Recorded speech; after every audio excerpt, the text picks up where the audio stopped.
avec vous, Emmanuel Maire. Vous êtes en visio puisque vous êtes à Bruxelles. On a pris un petit peu de retard, on a 12 minutes pour échanger avec vous puisqu'on doit vous libérer à 11 heures. Donc, vous travaillez à la Commission européenne à Bruxelles, à la Direction générale de l'environnement, et vous dirigez donc l'équipe responsable du plan d'action européen pour l'économie circulaire. Alors justement, on a tous entendu parler du Green New Deal de la présidente de la Commission européenne, Ursula von der Leyen, mais quelle est pour l'économie circulaire dans ce plan? Oui, bonjour à tous et merci beaucoup de m'accueillir en Occitanie à distance. Je suis vraiment ravie d'être avec vous. Je voulais vous donner une perspective de ce qui est en train de se faire au niveau européen dans le cadre du plan du pacte vert. Donc sur la planche suivante, j'ai essayé d'expliquer où se situe le plan d'action économie circulaire dans le contexte du pacte vert. Donc, vous voyez que le pacte vert, c'est vraiment la priorité de la Commission européenne. Et ce document politique qui a été adopté lors de la première réunion présidée par Ursula von der Leyen en décembre 2019, se décline en différentes branches. Et l'une de ces branches, c'est la mobilisation de l'industrie pour une économie propre et circulaire. Donc au mois de mars 2020, la Commission a rendu public son plan d'action que vous allez voir sur la planche suivante. Voilà. Donc l'idée, c'est de mettre en lumière 35 actions au niveau européen pour les 5 ans à venir.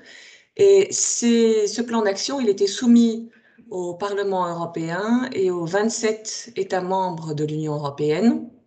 Il a aussi fait l'objet d'un accord des régions et des villes européennes et des acteurs économiques et sociaux réunis au sein du Conseil économique et social européen.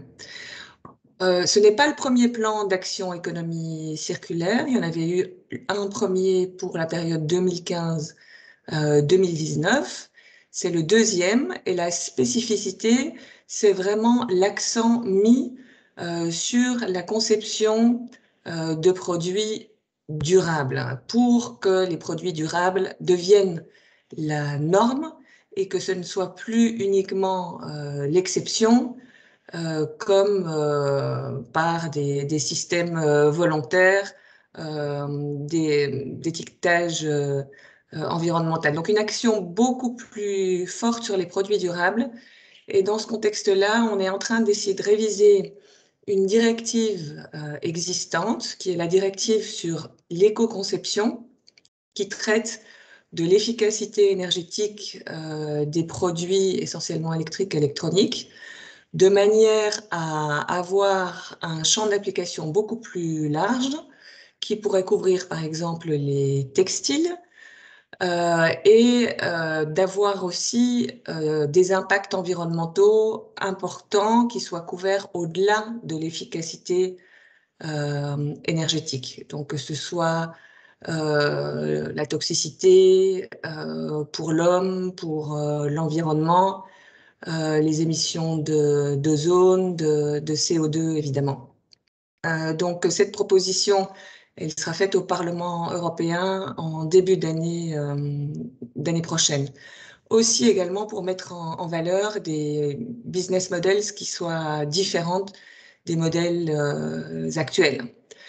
En même temps, on est en train d'essayer de pousser l'accent aussi sur la consommation, le rôle des consommateurs et des autorités publiques dans les marchés publics, en travaillant sur la substantiation des allégations environnementales qui sont faites. Parce qu'à l'heure actuelle, il n'y a pas une base méthodologique commune, ce qui fait que les entreprises, la plupart du temps, utilisent différents types de méthodologies pour calculer l'impact environnemental d'un produit et qu'il est difficile pour les consommateurs de s'y retrouver.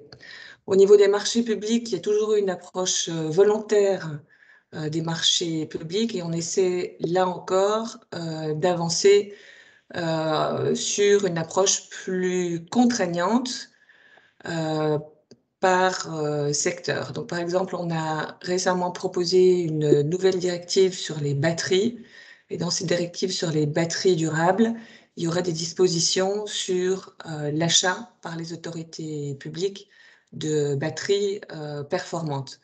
L'idée est toujours d'utiliser les marchés publics comme système de levier pour encourager les entreprises qui font les efforts nécessaires dans le cadre de la transition environnementale.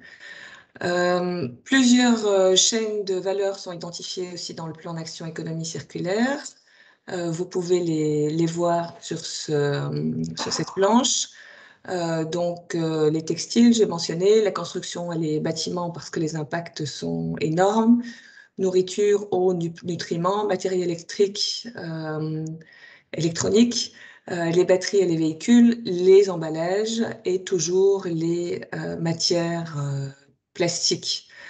Simplement pour revenir à la planche précédente, on a toujours une action également sur la nécessité de réduire les déchets et de transformer ces déchets pour qu'on ait plus de valeur et les réinjecter dans l'économie. Le plan d'action économie circulaire, il a vraiment été salué par les 27 États membres et le Parlement européen qui ont souligné l'importance de ces actions pour la relance européenne, pour mobiliser les citoyens, les villes, les régions. Donc là, il y a eu énormément de discussions au niveau des 27 ministres et du Parlement européen pour que l'économie circulaire soit aussi l'objet de priorité dans le cadre du plan de relance européen. Vous savez qu'on a plusieurs milliards d'euros qui ont été débloqués au niveau des chefs d'État et de gouvernement et chaque État membre de l'Union européenne est en train d'appliquer les plans de relance avec des prêts et des subventions qui se basent sur l'argent emprunté au niveau européen et disponible pour tous dans l'Union européenne.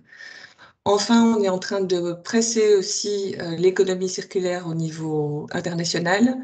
On a créé une alliance de manière à ce que les gouvernements qui défendent l'économie circulaire puissent s'allier avec également le programme des Nations Unies pour l'environnement et l'Organisation des Nations Unies aussi pour l'industrie, de manière à pousser au niveau mondial l'économie circulaire qui pour nous est une solution non seulement au niveau du changement climatique, mais pour résoudre des problèmes liés à la perte de biodiversité.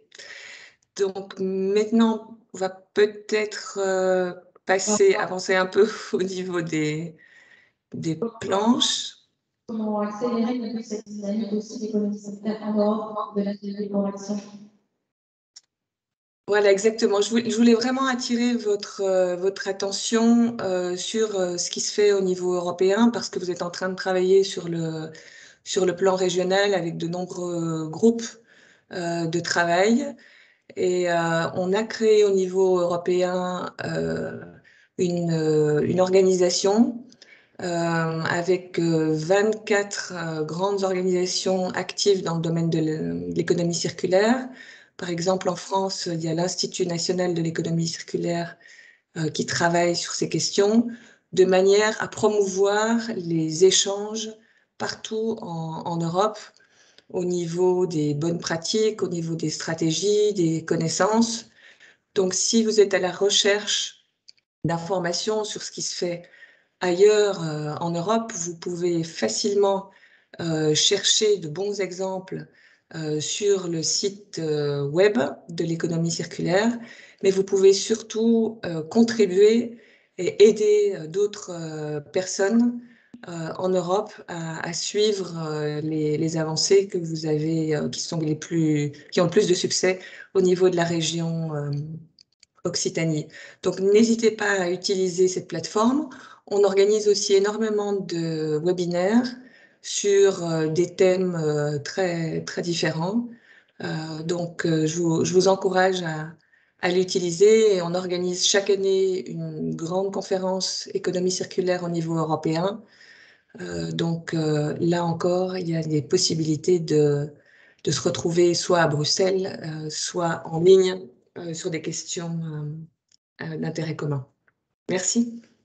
Merci beaucoup, Emmanuel Maire. On n'a malheureusement pas le temps, j'avais prévu un petit moment d'échange avec vous, mais on avait promis de vous libérer à 11 heures. Donc, merci pour cette présentation. Et le support sera disponible sur Cyclope, donc il y a les partenaires, le grand frère européen de Cyclope. Donc, on mettra tous les coordonnées sur notre plateforme Occitane. Merci beaucoup, Emmanuel Maire.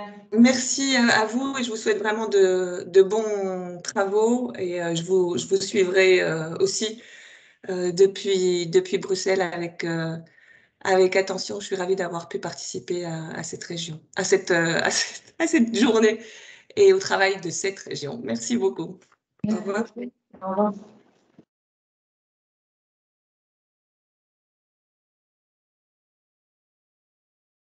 Voilà.